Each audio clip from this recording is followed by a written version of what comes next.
ആരോഗ്യത്തിന് ഏറ്റവും നല്ലതും എന്നാൽ പൊതുവെ എല്ലാവർക്കും വലിയ ഇഷ്ടമില്ലാത്തൊരു പച്ചക്കറിയാണ് ബ്രോക്കോളി. അപ്പം നമുക്ക് ബ്രോക്കോളി വെച്ചിട്ട് റെസിപ്പി ചെയ്ത് നോക്കാം.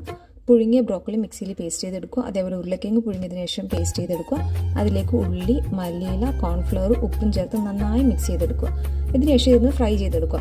എണ്ണ വേണ്ടാത്തവർക്ക് ഇതുപോലെ ഷാലോ ഫ്രൈ ചെയ്തെടുക്കാം. ഇനി എണ്ണ കഴിക്കാൻ കുഴപ്പമില്ലാത്തവരാണെങ്കിൽ ഡീപ് ഫ്രൈയും ചെയ്തെടുക്കാം. അപ്പോൾ ഇതെന്തായാലും എല്ലാവരും ഒന്ന് ട്രൈ ചെയ്യണം, മസ്റ്റ് ട്രൈ ആണ്. കാരണം എൻ്റെ മകൾ ഒരു തരത്തിലുള്ള പച്ചക്കറിയും കഴിക്കാത്ത കൂട്ടത്തിലുള്ള ആളാണ്. പക്ഷേ അവൾക്ക് വരുത് നല്ലോണം ഇഷ്ടപ്പെട്ടു. അപ്പോൾ എല്ലാവരും മറക്കാതെ ഒന്ന് ട്രൈ ചെയ്ത് നോക്കി കമൻറ്റ് ചെയ്യുക. ആരോഗ്യത്തിന് ഏറ്റവും നല്ലതും എന്നാൽ പൊതുവെ എല്ലാവർക്കും വലിയ ഇഷ്ടമില്ലാത്തൊരു പച്ചക്കറിയാണ് ബ്രോക്കോളി. അപ്പം നമുക്ക് ബ്രോക്കോളി വെച്ചിട്ട് റെസിപ്പി ചെയ്ത് നോക്കാം. പുഴുങ്ങിയ ബ്രോക്കോളി മിക്സിയിൽ പേസ്റ്റ് ചെയ്തെടുക്കുക. അതേപോലെ ഉരുളക്കിഴങ്ങ് പുഴുങ്ങിയതിന് ശേഷം പേസ്റ്റ് ചെയ്തെടുക്കുക. അതിലേക്ക് ഉള്ളി, മല്ലിയില, കോൺഫ്ലവർ, ഉപ്പും ചേർത്ത് നന്നായി മിക്സ് ചെയ്തെടുക്കുക.